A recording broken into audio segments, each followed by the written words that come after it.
Good morning, everyone.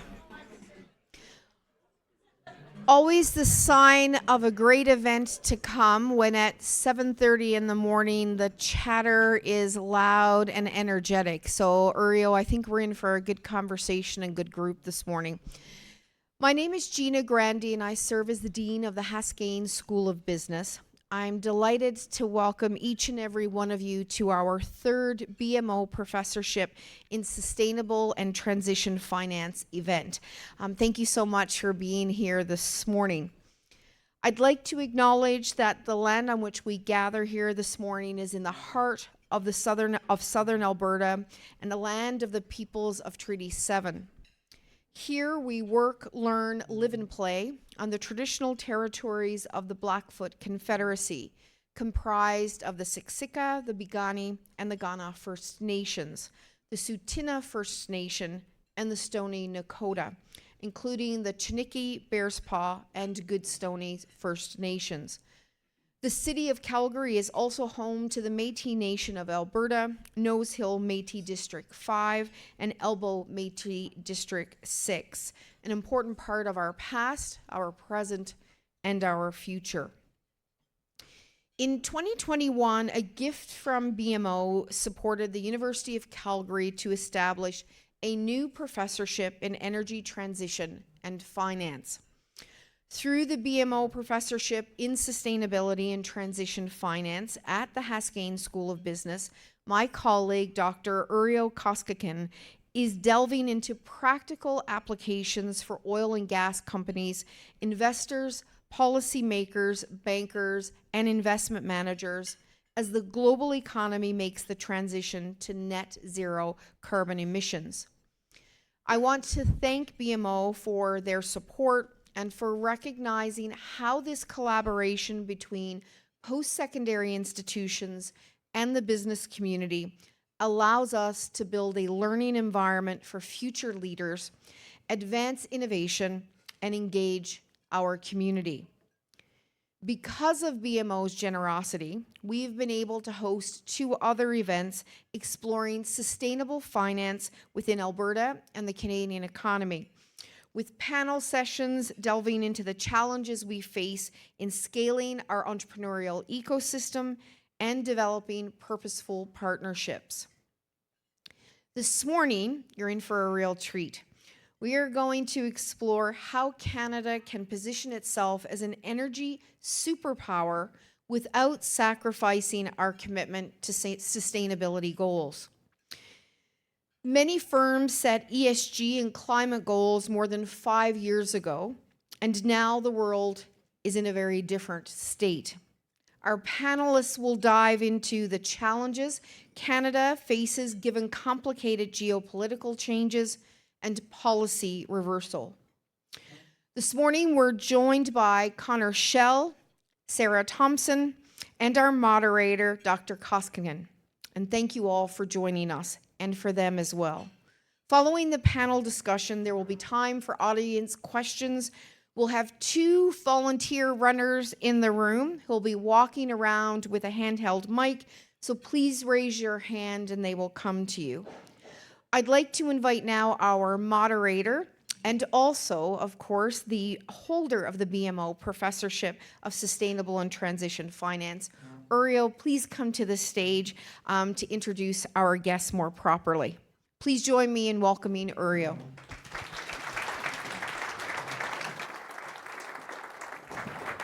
Well, thank you so much, Dean Grandi. So it's a great pleasure to host a sustainable finance event at the Petroleum Club. That shows that we don't take any ideological stances. We are very business-minded at Haskayne School of Business. So it's my great pleasure to have 2 excellent panelists today.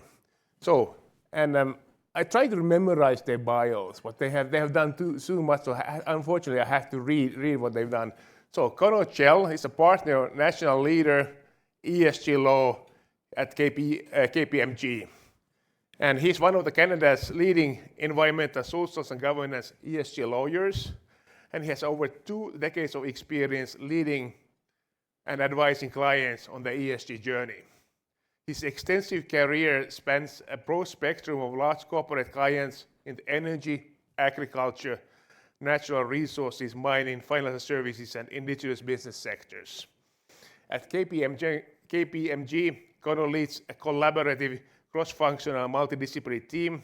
They advise clients on legal risks associated with ESG disclosures and performance, ESG strategy and program development, ESG supply chain due diligence, and ESG policy development and training.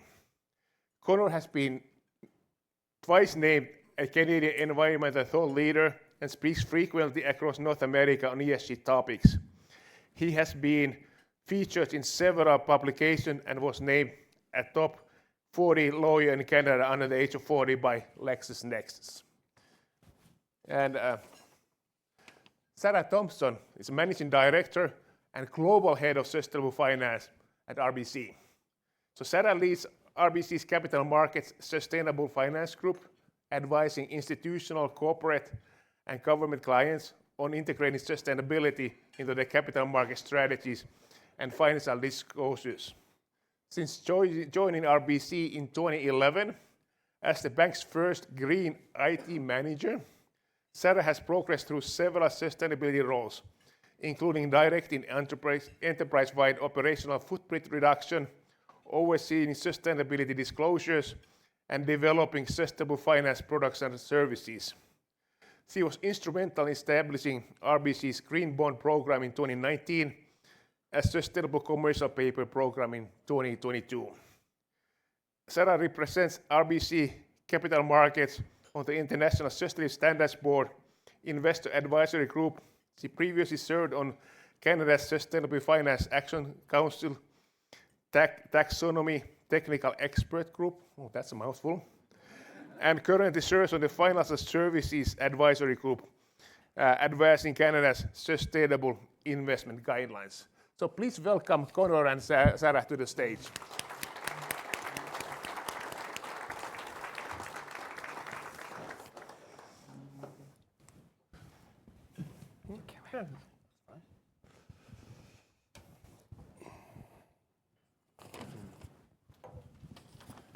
So of course we know that everybody has in mind what's happening in Iran and Persian Gulf right now. We're going to talk a little bit that about later on. But first let's talk about our own country, Canada, and what's happening in this country and how cooperation and institutions should function in this new challenging environment. So my first question is, Canada has a stated ambition of being both an energy superpower, both in conventional and renewable energy, and a climate leader. Economic growth, productivity, and affordability are pressing issues these days. Of course, we haven't seen any productivity growth for the past 15 years. So are those two goals, on one hand, energy development and economic growth, and on the other hand, climate leadership, compatible? Or are they in conflict? So are we trying to square a circle? Or are the trade-offs becoming harder to avoid these days? Connor, why don't you start with this? Yeah, pretty easy question there, Uriel. No problem Yeah, I only have easy questions. Yeah. Sarah was saying she likes it when people expand, so I'm just going to go say yes. That's the answer. No, I'm just kidding. Obviously, top of mind for lots of folks, and I think if you look to, for example, our recent federal budget, our federal government certainly thinks that it is certainly possible to become a climate leader and also advance decarbonization. And I think, as with anything, the devil's in the details. And maybe I'll go to a place that, is somewhat unexpected in responding to this answer. And I'm going to talk a little bit about China, right? Lots of jurisdictions around the world wouldn't necessarily look at China as a decarbonization leader or a climate leader in any respect. Here in Calgary and Alberta, we hear a lot about, the pace at which, for instance, coal-fired power plants are being advanced in China. The things that we don't hear about, however, are the pace at which they're decommissioning those same power plants and at the same time increasing their portfolio and their capabilities when it comes to renewable technology and transmission and grid infrastructure and everything else, right? So they're really looking at it from a business perspective. And the other thing that they're doing is helping to decarbonize basically all of Asia, right? So if you think about the dollars involved there, it's tremendous. So the reason I start there is because it's somewhat unexpected. You transition, you make the shift over to talking about Canada. Obviously, we're blessed with an abundance of natural resources, right? Like we have the platform to become an energy superpower, no doubt. The thing and the place where I think we get tripped up is, and I'm a regulatory lawyer, so you're going to see most of my responses are going to gravitate in this direction, but the place where we get hung up, I think, is on the regulatory side of things. Really, it's getting major projects approved that would actually facilitate decarbonization and becoming a climate leader, in the same way. So I think that's really where Canada needs to focus its attention, and a lot of what I've been hearing and what people have been hearing, I think, is positive. We had a discussion here earlier about how Mark Carney, I think, was the first Liberal Prime Minister to get a standing ovation here in the Petroleum Club, right? So I think... And twice. Yeah, twice, 2 times. I still can't believe that. But anyway, it is interesting because there's a lot of talk, I think, about how we can achieve these 2 goals. But really, I think it's going to come down to, can we actually get the projects that we need approved and in a timely fashion in order to attract the capital investment from investors that are actually going to allow us to affect those two goals. Well, you're absolutely right, and of course the regulatory aspects are really paramount important, and that has been our bottleneck for the past years. Mm-hmm. So Sarah, you come from the finance background. What is your thoughts about this? Can we become both a climate leader and an energy superpower at the same time? Absolutely, yes. Or I'd like to at least wholeheartedly agree with that. I think we not only can, but we must. So I think we should think about these goals as complementary, not as mutually exclusive, not as some sort of zero-sum game, but rather a balance that we have to strike. And so one cannot be at the expense of the other. I think everyone in this room would agree with that. We have to invest in all forms of energy. We have to invest in oil and gas, but we also have to invest in ways to decarbonize those sources of energy through carbon capture, through methane reduction, and so on. At the same time, we have to invest in lower carbon forms of energy, renewables, nuclear, biofuels, hydrogen, et cetera. And then, most importantly, we need to invest in all the infrastructure to enable that resource development and to enable the transmission of affordable, reliable, and low-carbon electricity. And I think this will, or those investments will in turn then create that economic opportunity. They'll create jobs, drive revenue, and create some of that essential infrastructure or modernize some of the existing infrastructure that will then support further economic growth. And I said at the beginning that I think this is something that we not only can do, but that we must. I've seen a pendulum swing, I think we all have, from maybe a few years ago where the focus was almost exclusively on climate at the expense, I would say, potentially, of economic growth. And now that pendulum has swung all the way, I'd say, to the other end of the spectrum, and it's gonna have to come back. So that can only sustain itself for a few years. The physics of climate are real. Emissions in the atmosphere are rising. The physical impacts of climate are escalating. And so it will have to be addressed. And if we're not addressing it now, those risks will just exacerbate. The costs will become greater. And so we have to figure out a way to advance these 2 goals together. And I think we can. And I think it's a real opportunity for Canada. And then I'll just say that, of course, the devil's in the detail, and it's all about execution. And that will, in order for Canada to do this credibly, we will have to demonstrate that execution.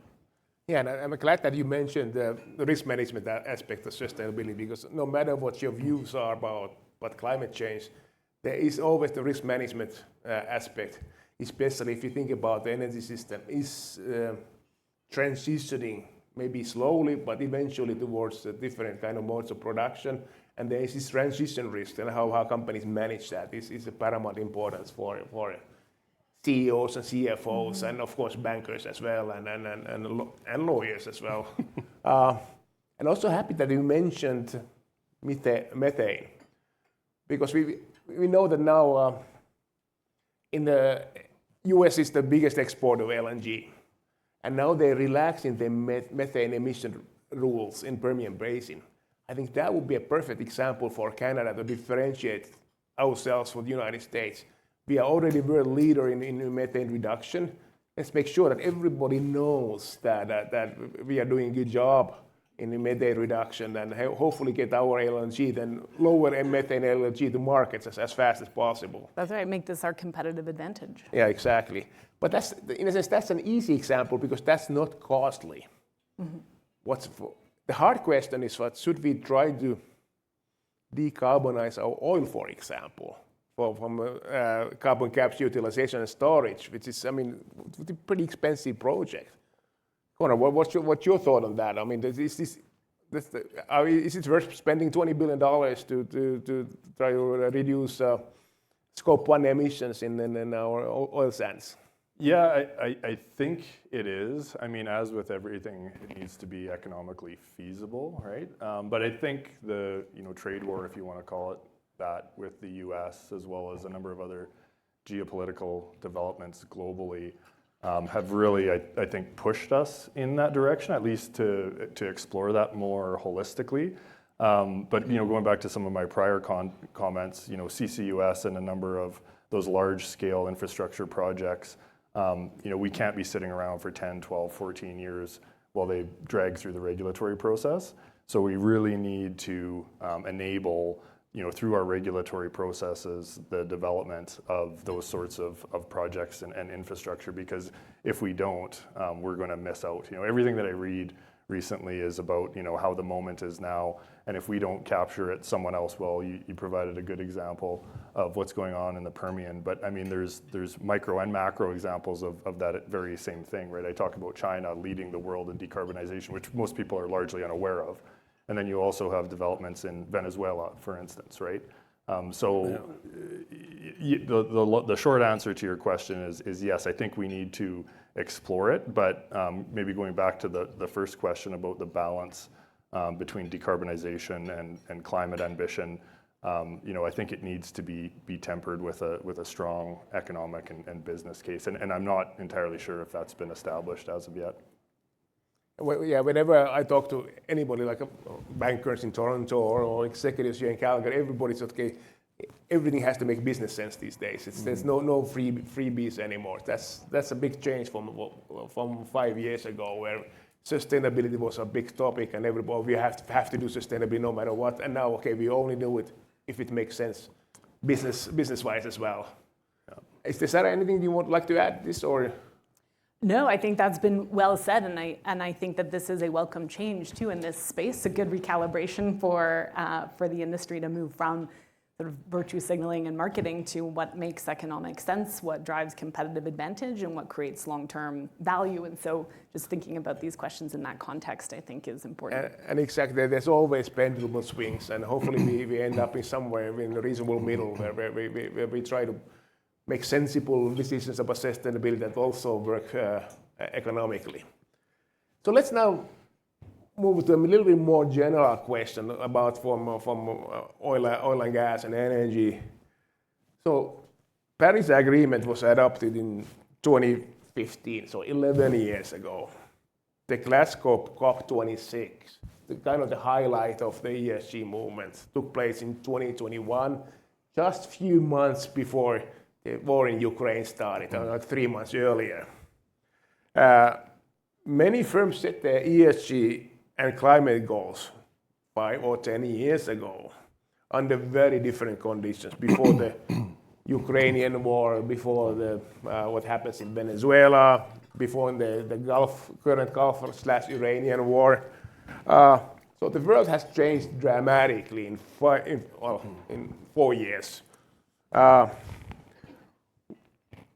What is the credible response for corporate climate and sustainability targets? If you think about now, 4 years ahead of since the Ukrainian war started, stay the course, revise openly, or quietly recalibrate? Sarah, what's your thoughts on that? Yeah, great question. I think that there have been many factors at play that have created this sort of shift, not just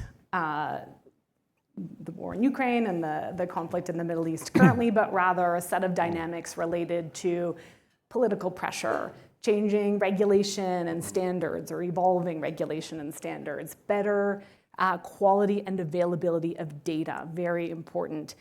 Increasing sophistication in the capital markets, specifically increasing capabilities. I can speak about this, internal capabilities from an RBC perspective, even if I think about the resources that we had focused on some of the substantiation of targets that we've set and so on 5 years ago versus today.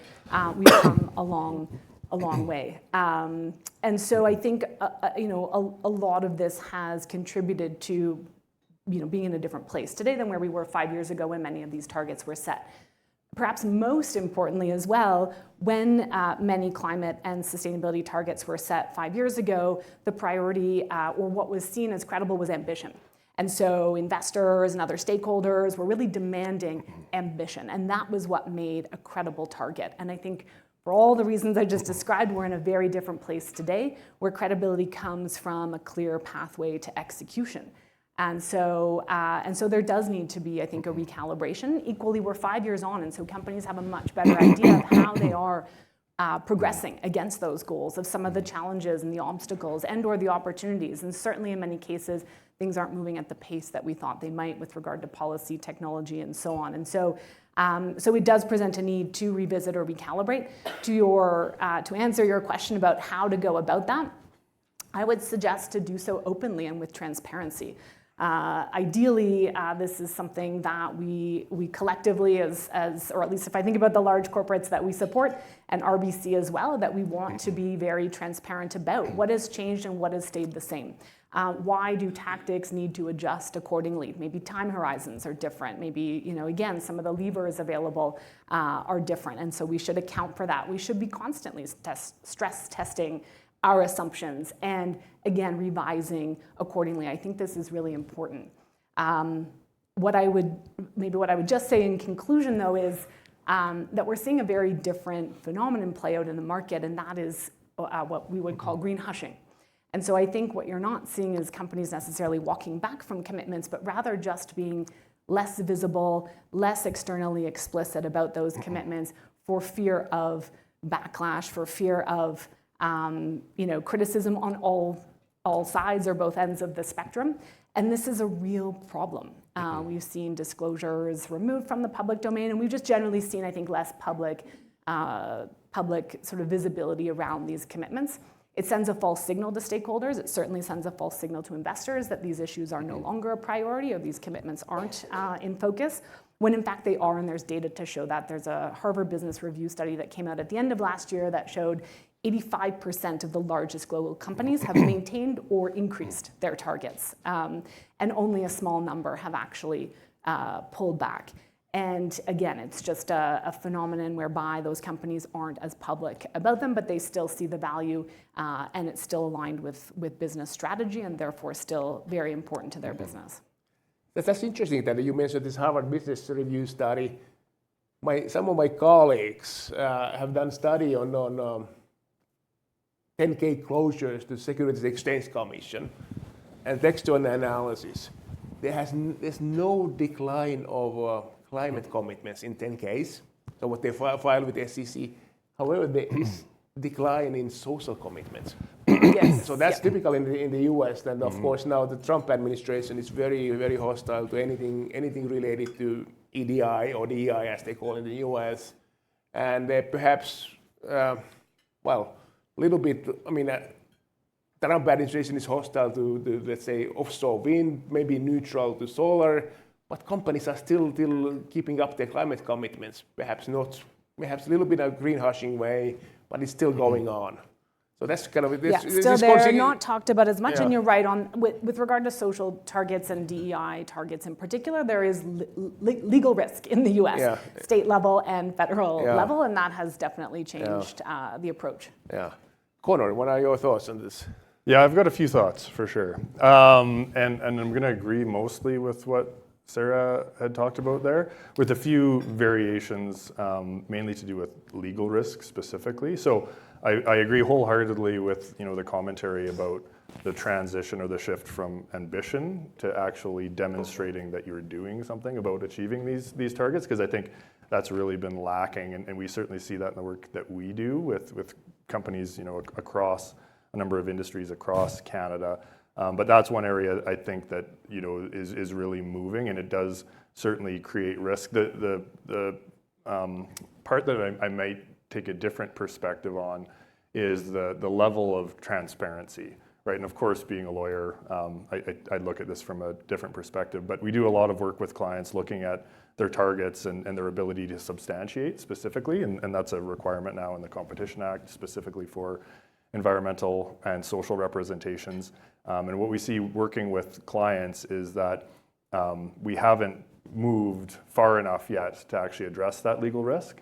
And what I mean specifically is, so KPMG did its own survey, a global survey, 1,400 CEOs, and those CEOs, I think, by and large, the results aligned with the Harvard study that was previously mentioned in terms of lots of organizations are doubling down or even increasing their climate-related goals and ambitions that are stated publicly. But the problem that we saw was that those same CEOs, I think it was 65% or so, said, hey, we're continuing on with the trajectory that we'd previously set. The problem, though, is less than 30% had actually allocated the capital and resources to affect those goals, or to actually see them through and make them happen. And that creates a substantiation gap, right? It's, you've heard of the say-do gap. It's very similar, I think, to that. So that's definitely a big risk. And again, I don't think organizations necessarily have had enough time to adapt to the new environment. And I'm talking about Bill C-59 or the Competition Act as amended very recently as of last week. But I just don't think organizations have had enough time to adapt and actually understand what the legal risk is there. But to the point about green hushing, right? Like we're seeing that on the other side of it. So I think it's a transition, and it's an evolution and that sort of thing. And one point that was made to me a number of weeks ago that's kind of stuck with me is if you compare, climate-related disclosure to what we have on the accounting side, we need to give ourselves a little bit of grace, right? Because it took hundreds of years, literally, to get accounting reporting correct. Yet on the sustainability or climate side of things, it's only been a number of years, and we're just holding ourselves to a wildly unreasonable expectation, I think.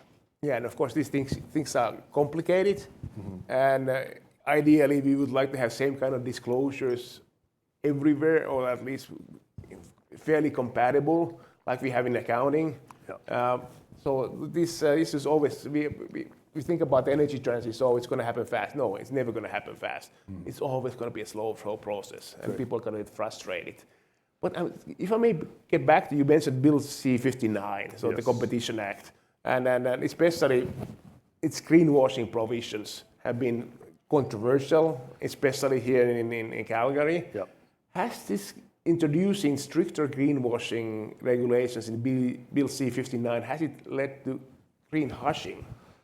Yeah, no, it definitely has. I think in the short term, I saw some statistics. I think in our oil and gas industry, I think the number was roughly 50% of organizations, at least at first instance when C-59 was passed, had removed their disclosures, right, from the public domain. So arguably that in and of itself may constitute some form of greenwashing, I think. So I think in the short term that certainly is maybe an unintended consequence of C-59. But at the same time, when we look at disclosures, they've moved from largely being voluntary and unregulated prior to C-59 to being subject to some of the most punitive, literally punitive anti-greenwashing laws on the books of anywhere in the world. Like there is some argument there, certainly, but there will be an adaptation that is going to necessarily have to happen. And a lot of it really has to do with substantiation, right? Like climate-related and sustainability disclosures just haven't been given the same attention and scrutiny and rigor as you see on, for example, the security side of things, right? So I think until we get to that point, and I think it will get there, and I think actually not to go too far off on a tangent, but I think what's happening with our neighbors to the south, I think will actually move us along in that direction, because we're going to be forced as Canadians to adhere to higher reporting standards that you see in Europe and elsewhere, right? If we're going to be able to facilitate and create credible trade partnerships with those jurisdictions. So I know it's a long-winded answer, certainly, but I'm a lawyer and I have the microphone, so that's what I do. Sarah, do you have anything to add to the... I would just add a perspective on this requirement for substantiation. And I agree with everything that you've said, Connor, and the importance of that. But I think the requirement for alignment with an internationally recognized methodology was particularly problematic for a number of reasons. So again, well-intended, but in practice quite difficult. And that has changed, but it'll take a while for, I think, for this to kind of flow through. But speaking about this, even from an RBC perspective, and as global head of sustainable finance, there are not many IRMs in this space that we can often align to. It's new, it's nascent, it's evolving. There's no one single definition or standard for a lot of what falls under that umbrella. And in requiring alignment with an IRM, we effectively penalize leadership and innovation. And we reward compliance, again, with existing standards. And in a space like sustainability, sustainable finance, that is problematic.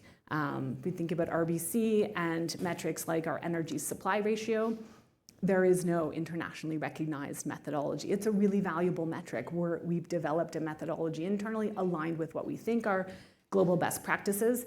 We track our progress regularly. It gets reported up to the CEO level on a quarterly basis, but we still aren't willing to disclose that specific metric publicly because there isn't an IRM. And that's unfortunate. Yeah, that was a very unfortunate part of the original Bill C-59, because, I mean, what is the international standard? I don't know. And because there are several competing standards and nobody has agreed this is the standard. But it's a very good point that you make, that we are now perhaps tilting towards more compliance rather than encouraging innovation.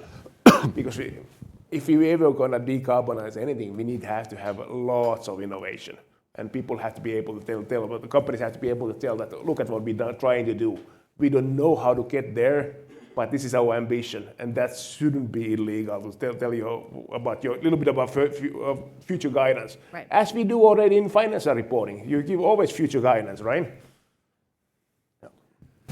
The clock is ticking, so we have to make sure that there's a room for audience participation. So how much do external stakeholders still care? So by stakeholders, of course, we mean foremost investors, owners, lenders, insurers, regulators, consumers, employees, and even NGOs. Where do sustainability commitments still matter? And where has the mood shifted? Sarah, what do you think? I can take that one, and I'll try to be concise. So I think generally speaking, stakeholders still care. But it is mixed and there are nuances. So institutional investors absolutely still care.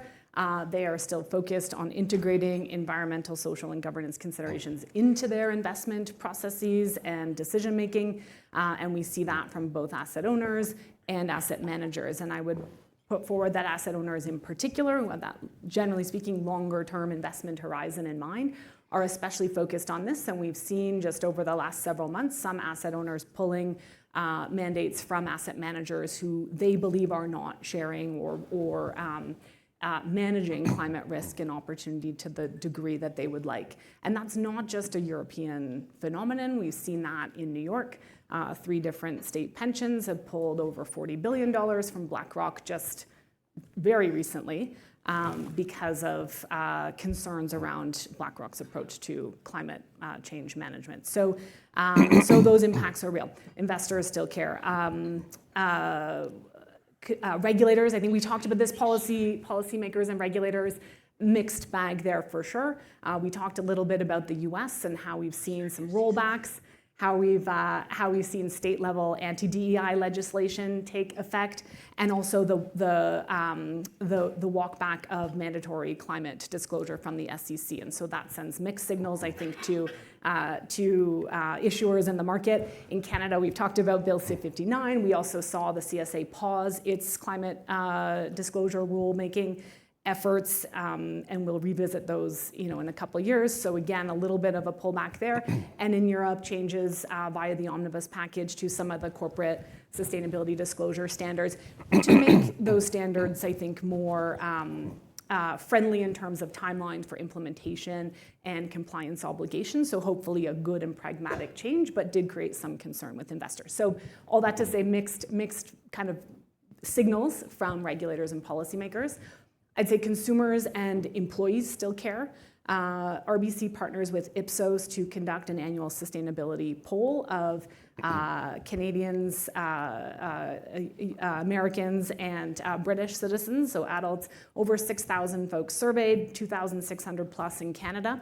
And the results show that climate remains a top priority, but that relative ranking of priority is what has changed. So in the most recent survey data, climate ranked 3 among 10 plus sort of top challenges for Canadians after affordability and financial well-being. So no surprise. But actually kind of surprising to see that climate is even still sitting at 3rd in terms of top challenges. Also, the survey asks about attitudes toward companies and their sustainability profile and commitments. And interestingly, Canadians would say that companies that are seen to be managing their sustainability risks and opportunities well and have strong commitments are companies that they're more likely to buy from, to support, to want to work for, to want to be shareholders of, et cetera. And then the reverse is true. So I think that's really interesting. And then finally, I think insurance companies definitely care. They are repricing risk as we speak. Affordability and coverage is a real issue. It's going to continue to be an issue as we see, like I mentioned earlier, the physical impacts of climate change rise. And then finally, NGOs and activists, I think, remain sort of focused on the issues, but are taking a more targeted approach. It's less about divestment writ large and more about credible transition plans and other sort of specific opportunities for engagement with companies. It's interesting that you mentioned BlackRock because, okay, the New York pension funds put money out of BlackRock. Also, Dutch pension funds have put money out of BlackRock. So everybody's kind of now picking up BlackRock because maybe Larry Fink was so vocal in ESG issues 5 years ago, and now he's backtracking, and it's okay, you should backtrack. We're going to pull out our money from you. Connor, what are your thoughts? Yeah, the Larry Fink piece is interesting. Just a quick anecdote. When I started this practice, I used to give presentations, and the cornerstone of the presentation was Larry Fink's now famous letter to investors talking about all things sustainability related. So yeah, a full 180 there. But anyway, I digress. I don't have too terribly much to add, other than to say, at its highest level, what we see is a move. Investors still certainly care. It isn't about disinterest, certainly, but it's more about sophistication, I think. They're looking at particular things, and to your point about risk management, I think that's core and central to the lens through which sustainability is viewed now. So I think that's the direction that we're moving and that we will continue to move in. So I think it's imperative on organizations to approach their sustainability disclosures in that manner. And then the other thing I'll maybe touch on and build on is just the employee side of things, right? Which isn't often talked about, but my experience at KPMG, for example, like our new hires are very, very interested in sustainability, like to the extent that I get calls frequently to go and talk to student recruits and new hires and that sort of thing. So that just demonstrates that the workforce, and I think not to date myself necessarily, but the next generation coming into the workforce, these topics remain front and center. So definitely something that organizations need to keep in mind and continue progressing if you want to stay competitive in whatever business you happen to find yourself in. I have the same experience about employees than you have. So I teach at Haskayne. I teach a climate finance MBA course. And a lot of my students are petroleum, oil and gas engineers. The younger petroleum engineers definitely care about climate. It's high on their agenda because they know that, okay, I'm going to be working for the next 40 years. I need to know where we're heading. Yeah. And they have very open mind. Yeah. And so there's a big generational difference. Yeah, and they have to defend themselves at Thanksgiving dinner as well, right? So when they're talking to their girlfriends or boyfriends. Yeah, exactly. Yeah. And you're working with oil and gas. What's interesting, so investors, I would say that European investors definitely care about sustainability. And of course, most other institutional investors care about risk management. Insurance care about always, because that's a big, I mean, there's a huge liabilities in the insurance sector. I'm not sure about, let's say, American institutional investors. Do they still care? Or are they kind of letting go now? I don't know, what's your experience? So my experiences, or at least my perspectives, would be purely anecdotal, and I don't have evidence at the tip of my fingers to substantiate this, but I would say they do still care. They're certainly talking about it less. There are certainly other priorities that are leading engagement with corporate issuers, as you would expect. And I think we probably see this focus stronger in Europe because of the proportion of assets under management that have explicit sustainable mandates, and that proportion of assets under management is just smaller in North America. So I think not surprising that we might see a lower level of engagement, but generally speaking, the integration of these considerations into investment decision making remains key, I think, to their process. Yeah, happy to hear that. So this next question, we have to start with the lawyer, because this is really a lawyerly question. So related to the previous question, if a company decides to soften or roll back a target, so let's say talk about climate target, what is the biggest risk now? Legal exposure, regulatory scrutiny, higher cost of capital, but that's a finance question, or greenwashing allegations and loss of trust? If somebody wants to roll back targets, what are the risks? Yeah, so I'll give you an entirely biased perspective, which you might expect, but no, I think it's a combination of those factors. I mean, the greenwashing risk is real, and just to touch quickly on the IRM side of things, I actually have an entirely different view of that. I think that the removal of IRM substantially increases legal risk, because you're now left to deceptive marketing case law, which is 30 years old, well established, and which virtually no sustainability professionals have any concept of. And I think we'll see that in the next few years. But that's just maybe a side point. I think the greenwashing allegations are front and center. Like, even without the private right of access to the competition tribunal, which was removed through the recent amendments, even in the interim, you've seen 3 different forms of complaints raised here in Canada. One was Investors for Paris made a complaint to the Alberta Securities Commission, and then you saw a standalone piece of private litigation relative to climate risk mismanagement against CPPIB, and then the Ontario Securities Commission, of its own initiative, is advancing a complaint against Purpose Investments, right? So that's 3 different types of greenwashing claims that are being advanced in 3 different mechanisms or forums. So I think that highlights the real risk that is out there. And the other piece of it is, I think, reputational as well, right? Because there's so much attention being given to climate goals in particular, like your net zero targets, and they're just so front and center, it's hard to roll those back. Although, if you look, and I'm not sure if folks have noticed this, but I certainly see it in our work, the number of 2030 net zero targets specifically has dropped dramatically in the last year, right? And that's clearly a function, I think, of Bill C-59 and other things. So, I think maybe just to wrap it up quickly, from my perspective, I think the biggest risk is greenwashing, regulatory, legal, reputational. Yeah. So Sarah, what about on the finance side? Is there any implications for, let's say, for cost of capital, or? It's tough to see that direct connection.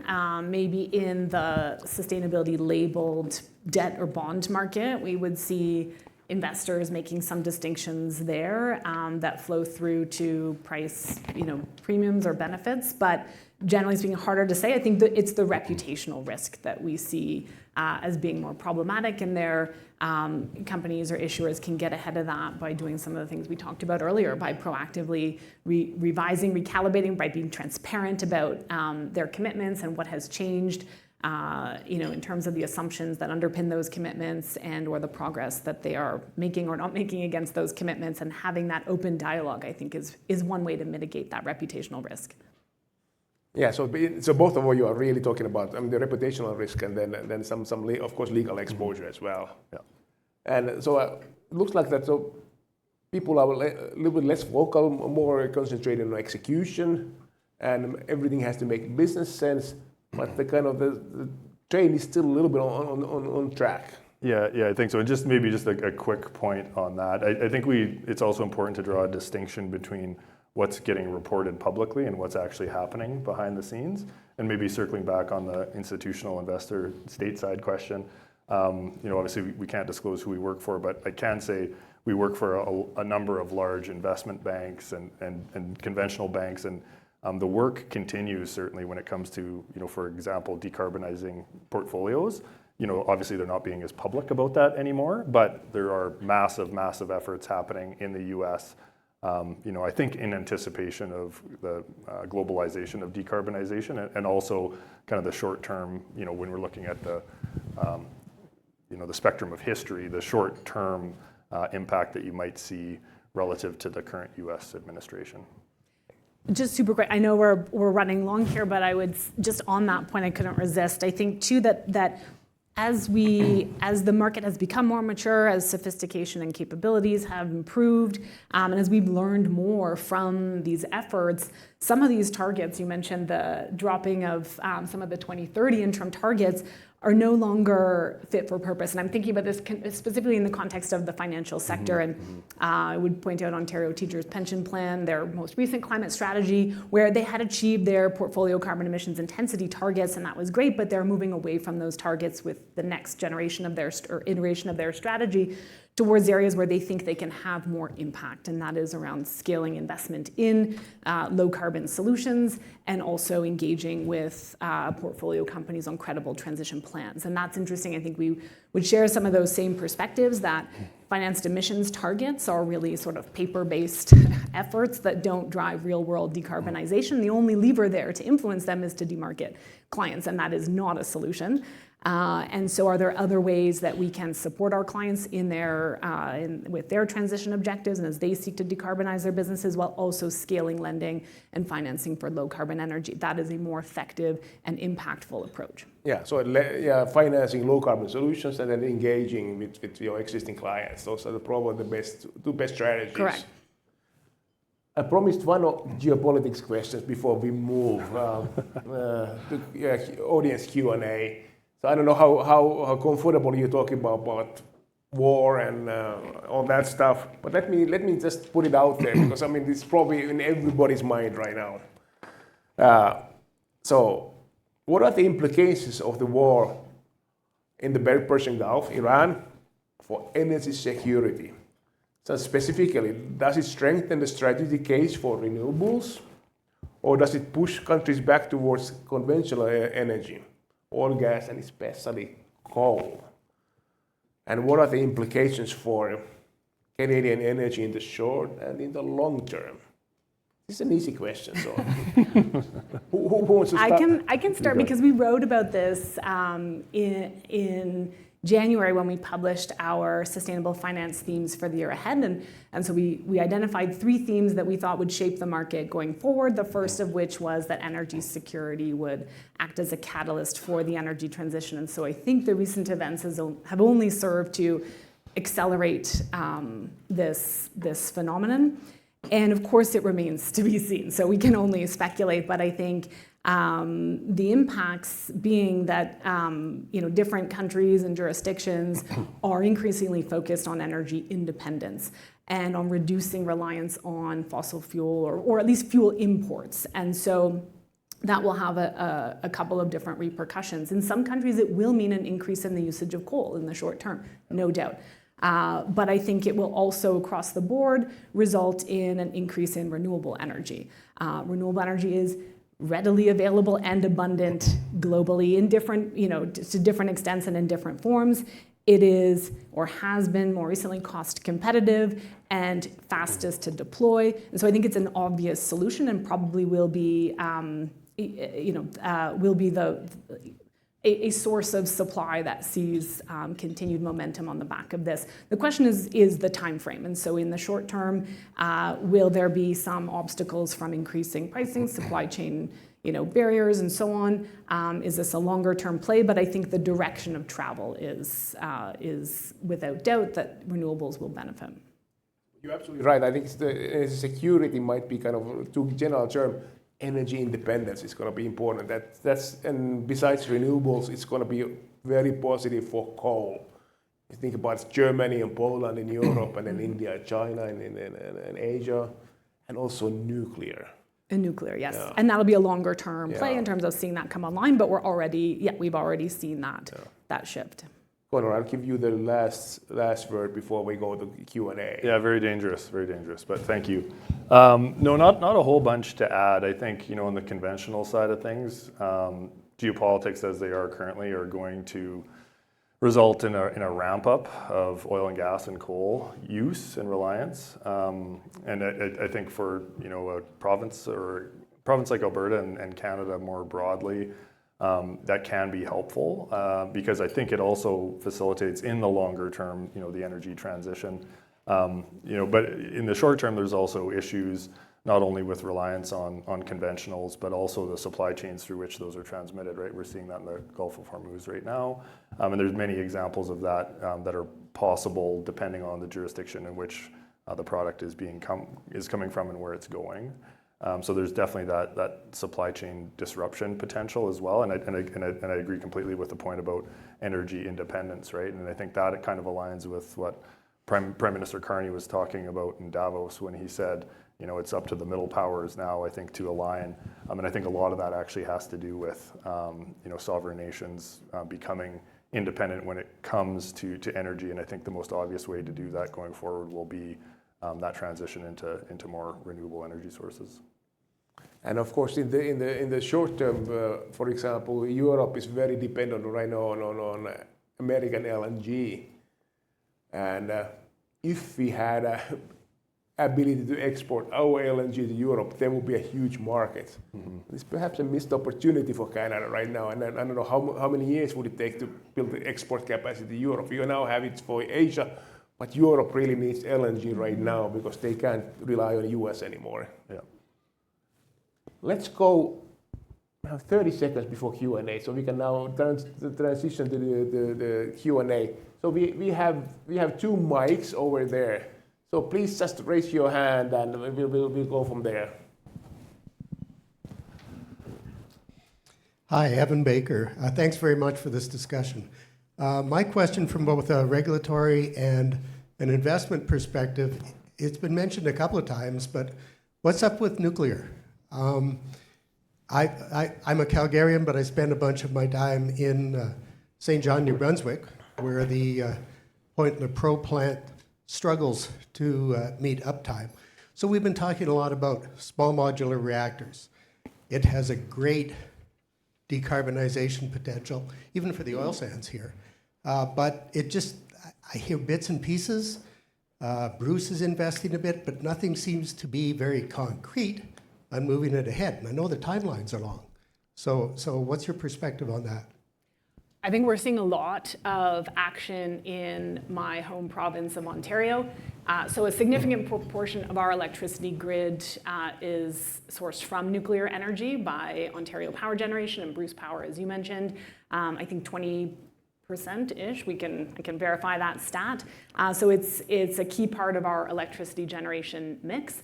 A lot of investment has been made to refurbish some of the existing nuclear reactors in Ontario, the Darlington plant in particular, and then significant investment being made by Ontario Power Generation in the development of small modular reactors. And that is with the support of the Canada Growth Fund and the Build Ontario Fund, and RBC was an advisor in this transaction, which is why I have to feel I have to highlight this or mention it. But we advised on the investment of $2 billion and $1 billion of equity from the CGF, Canada Growth Fund, and the Build Ontario Fund into this SMR project at Darlington. So I think we're seeing significant attention and focus. It's a longer sort of play in terms of bringing that to market, but lots of investment. Yeah, for sure. And just quickly on the regulatory side, I'll maybe lump my comments in with all other Build Canada type infrastructure developments. Again, the proof I think will certainly be in the pudding there in terms of the actual timeline between when an application is filed and when approval is ultimately issued. The Building Canada Act, although it's great from an optics and a directional perspective, it really lacks detail in terms of how tactically and specifically you go about getting these approvals, and also keeping in mind the protection of the environment, Indigenous rights, and a number of other key issues that have yet to be resolved. So I think nuclear will certainly be part of the energy mix, but from a regulatory perspective, there's still a lot of questions that need to be answered in terms of how does the enabling legislation and guidelines need to adjust and adapt in order to effectively move these projects through the application and approval processes. Thank you to the panelists for the remarks this morning. Could the panelists please speak to the potential value and impact of Indigenous engagement relative to energy sustainability? What an excellent question. Who wants to go first?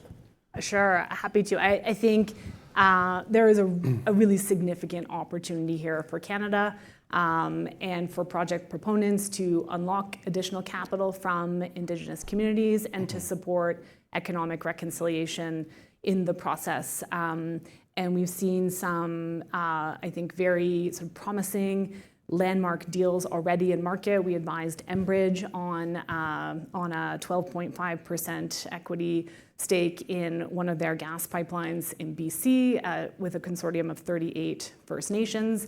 It was the first transaction to receive a loan guarantee from the Canada Indigenous Loan Guarantee Program, and hopefully many more to come there. But I think, one, the opportunity to partner with Indigenous communities, to share, I think, in the sort of benefits from some of this infrastructure development is really important, and will further sort of build wealth and unlock capital, I think, that will be necessary for supporting the transition.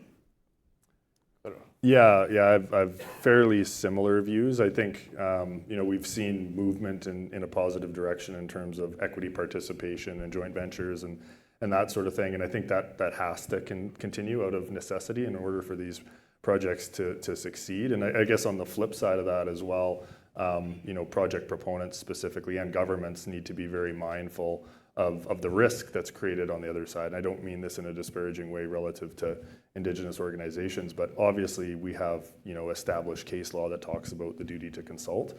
And I don't think that we've necessarily married up or aligned those two competing priorities. And I don't mean competing in the sense that they're in conflict, but they are both necessary and very important. Like when you're talking, for example, about a 120-day approval timeline for a major project, it remains to be seen how that's going to actually jive with the duty to consult, because we've already seen fairly significant opposition from a number of Indigenous organizations and leaders on that exact topic. And I mean, I think that'll be one of the key issues to actually creating investor confidence, right? Is to figure out a way to make those two concepts work effectively together. Because if you don't, even playing it forward, let's say there's a 120-day approval project for whatever major project, it's approved.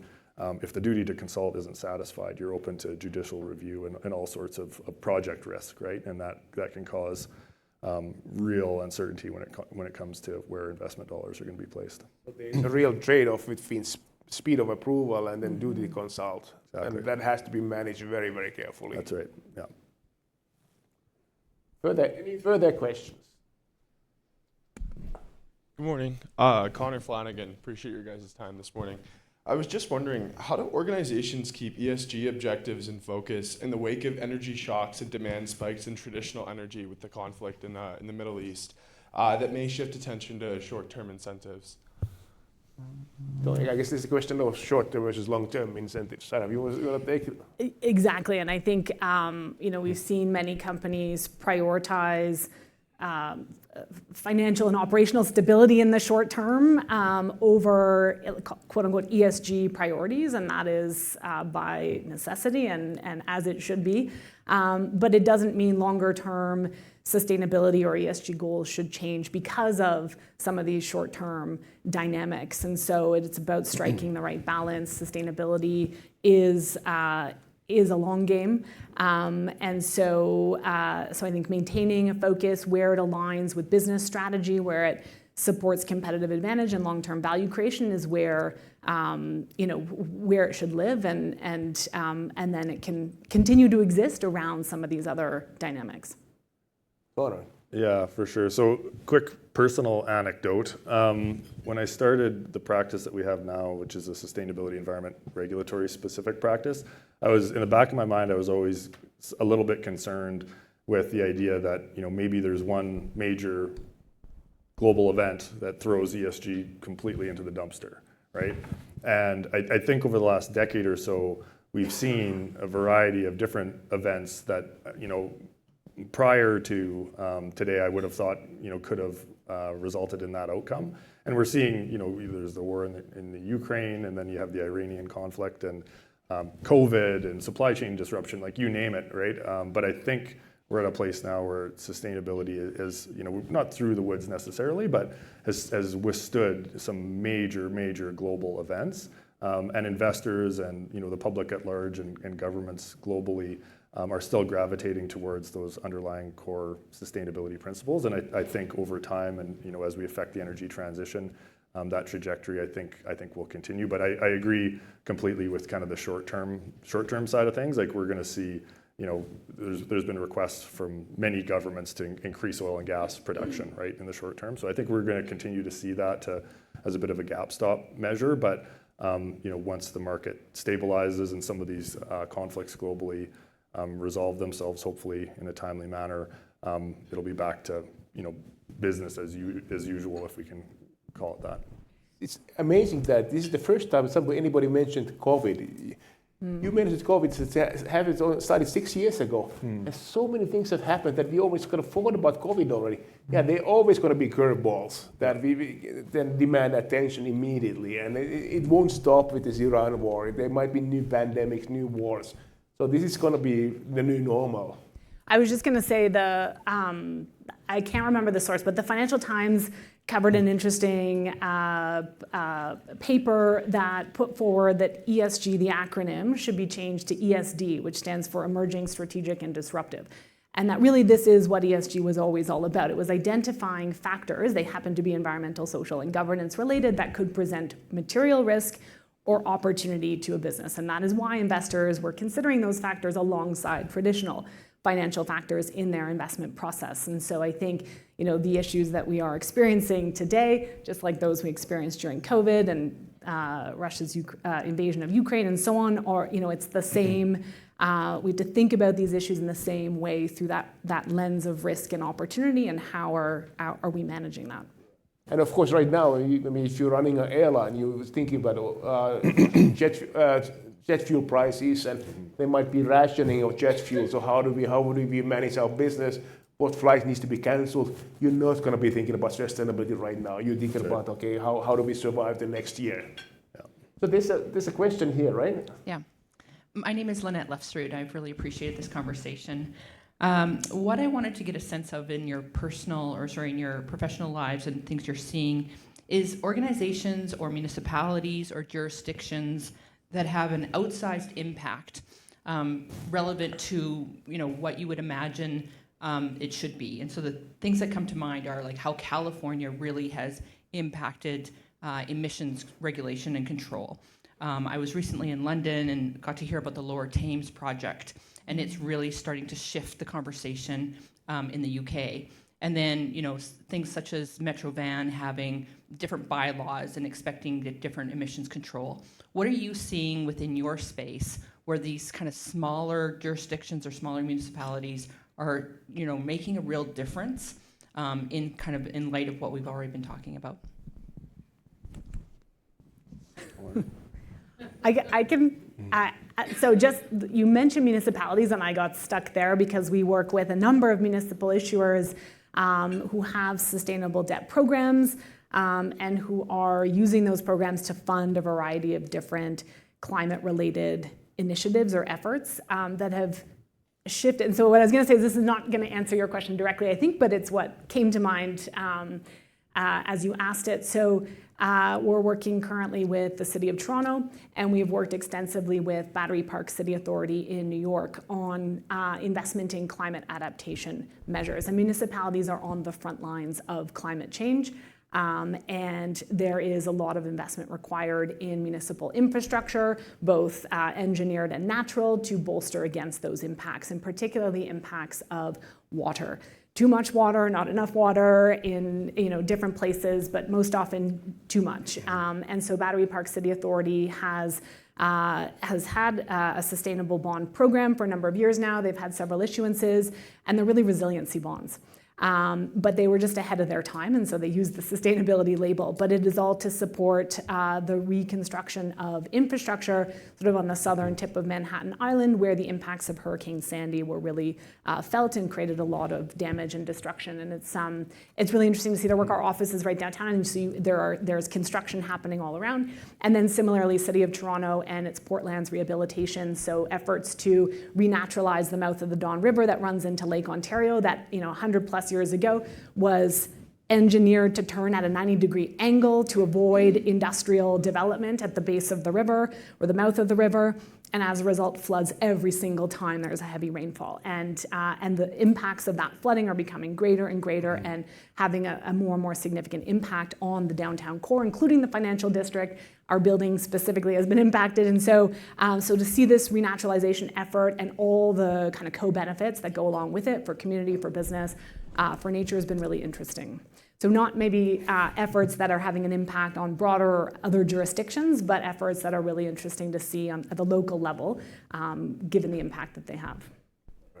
Yeah, for sure. So I can't give any specific examples of clients we work with, for instance, for confidentiality reasons, but I will say overall in the last 10 years, we have seen an increase on the emphasis around sustainability efforts for small and medium-sized enterprise, certainly. So at a macro level in terms of trending, I think that's an observation that I've had. And to your question about the jurisdictional side of things, like in the US, yes, we're seeing stateside regulation and certain states becoming leaders on the sustainability or as part of the sustainability agenda. As an example, here in Canada, British Columbia has a bill, an anti-greenwashing bill of its own too. So we're seeing provinces, and I think we're going to see that trickle down to municipalities as well. Like we've seen a variety of lawsuits and that sort of thing that have been raised or been initiated by municipalities, mainly to do with the disproportionate impact of climate change for like coastal communities, as an example. So I think we're going to see more of that as well, and that'll have a tremendous impact. And then I guess the last piece that isn't maybe squarely related, but is just something to be aware of. I think the number of organizations, both public and private, that are going to be impacted by sustainability is going to increase tremendously over the next number of years, and a lot of that has to do with regulation. And I'm talking specifically about the US's current investigation of Canada relative to the lack of enforcement around forced and child labor laws. So those sorts of developments are going to have a huge impact. What's going to happen here in Canada most likely is there's going to be a significant ramp up in regulation and enforcement of that regulation. So throughout the supply chain, organizations of all sizes are going to have sustainability front and center as part of everything that they do. So I have a good example of, so I'm originally from Finland. I don't call it home country anymore because Canada is the home country. I call it the native country. There's a small town in southern Finland called Pornainen, about 5,000 people. It's not big, and they only use renewable energy. So how do they solve the intermittency problem? They have built a gigantic sand tower and use this sand tower as a battery. So when Finland has a lot of wind energy. So when wind energy is sometimes cheap or even negative prices, they heat up this sand tower and they can draw power up to 2 months from the sand tower.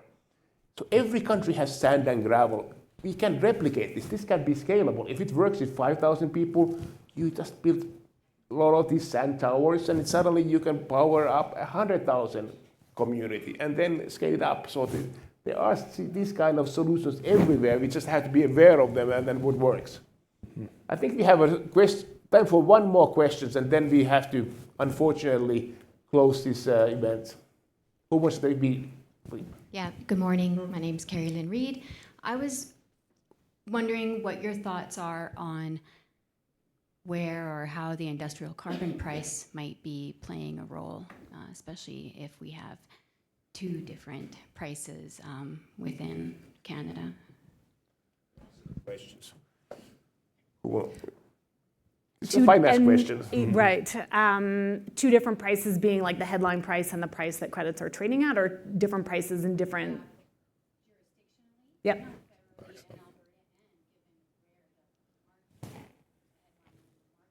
Yeah. So I will.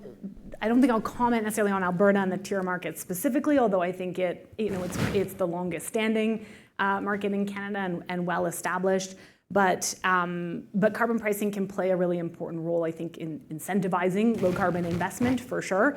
And it has to be structured in a way that will not impact economic growth or competitiveness, but I think that is the beauty of a carbon pricing scheme, is that often it can contribute to that economic competitiveness, particularly as we see other global jurisdictions like Europe implement carbon border adjustment mechanisms. And so if we want to be diversifying trade with those jurisdictions, this can work in our favor. But the system, I think, has to be effective. It has to have a meaningful price. And so I think what has been put forward, $130 per ton of carbon, is determined to be that sort of threshold. And then we have to have that durability or that long-term certainty that that price will hold in order to support investment decisions. And so carbon contracts for difference, I think, are a really key mechanism for creating that certainty or durability. So I don't know if I've answered your question directly, but I think there is an important role for carbon pricing schemes to play, especially as we see more and more global greenhouse gas emissions become covered by similar pricing mechanisms. Yeah, I don't have much to add to that, honestly, other than to say, yeah, I mean, there's discrepancy as between the different backstops, but beyond that, I think it really falls into the investment side of things, and creating an environment that's reliable and certain, so that investors have some level of confidence in the underlying system. But beyond that, from a regulatory perspective, it really has more to do with like those final investment decisions and where dollars are flowing, as opposed to any specific mechanism or issue with, and I'm talking about major project development and approvals. So not a huge impact there, other than the dollars that'll flow into it. So let me conclude this by one last question, and you can only give me a 30-second response, so kind of off the cuff. So we're thinking about grand bargain, so combine economic development and sustainability. What is the one thing business leaders and policymakers need to get right? Easy question at the end.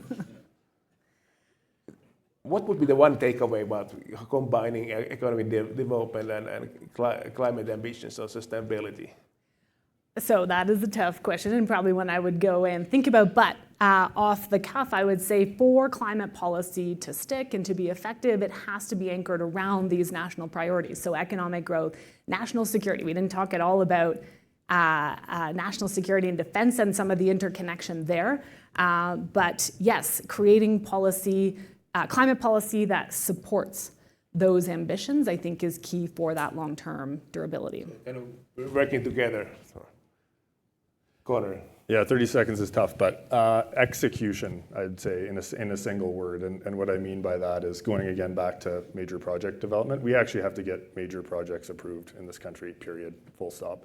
It hasn't happened. I've heard these sorts of promises year over year. SIA 2012, the IAA, and now the Building Canada Act. I'm hopeful that this go around things will change, but as I've mentioned a few times in some of my responses, the underlying and enabling legislation has to change. We need to move to an outcomes-based form of regulation and framework if any of these lofty ambitions are actually going to be affected. So that would be my advice to policymakers, obviously, and I guess to the investment community. I would say be patient because despite what we've heard in the media, I don't think these projects are going to be getting approved in 120 days, not in the short term anyway.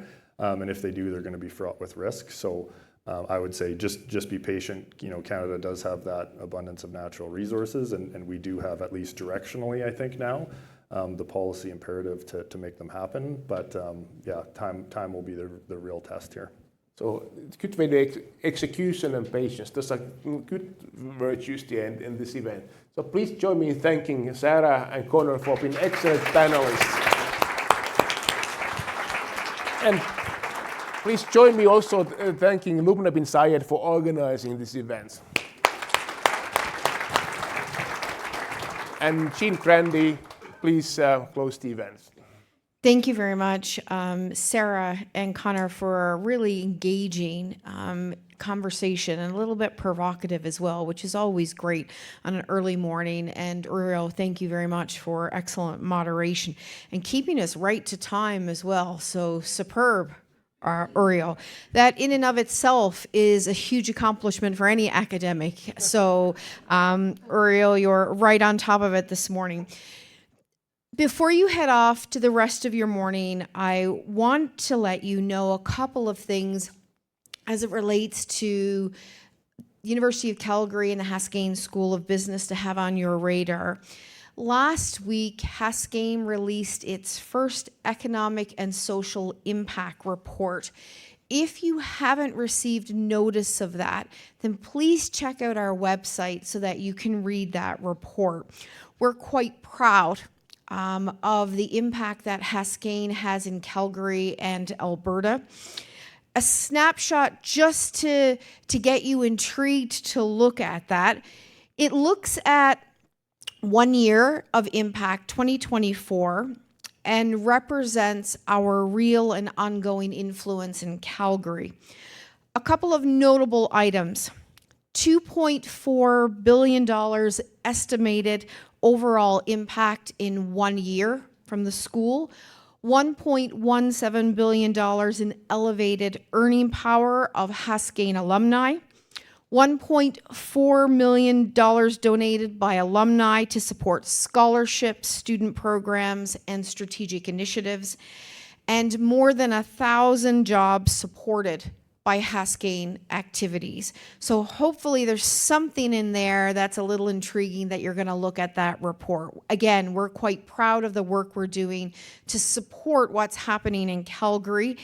And that impact wouldn't be possible without industry support. And you are a great representation of that this morning. So thank you. This report is more yours, or as much for sure your report as it is the schools and the universities. I also would be remiss not to mention that later this week, April the 9th, is the start of UCalgary Giving Days. Your donation, should you choose to make one, will be matched dollar for dollar up to $2,500 while matching funds last. So there are alumni, UCalgary employees, and first-time donor incentives. You can direct your gift to a variety of options. For example, the Haskayne Case Competition Fund or Research Impact Fund, or a number of other areas. I invite you to consider visiting our website and giving generously. Your impact, as I said, certainly does matter. Before we head off, I want to thank again BMO for their generous support at the University of Calgary, and specifically for Haskayne for this professorship. And thank anyone from BMO who is joining us this morning. As Uriel has said, I also want to thank the Haskayne team, including the student volunteers. And so often you don't realize who the student volunteers are, but I think it's quite impressive. At 6:30 in the morning, they come here and often they are unpaid. We do try to pay them as much as possible, but they like to sneak in to be able to get access to these great events. So please join me in thanking our team at Haskayne and the Petroleum Club and the student volunteers.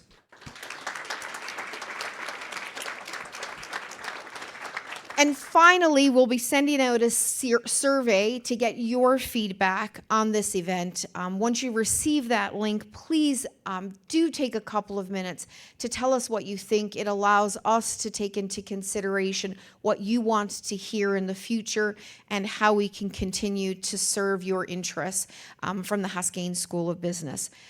Again, thank you to our panelists and Uriel. Enjoy the rest of your day, and thanks for giving us the start of your morning this morning. Take care, everyone.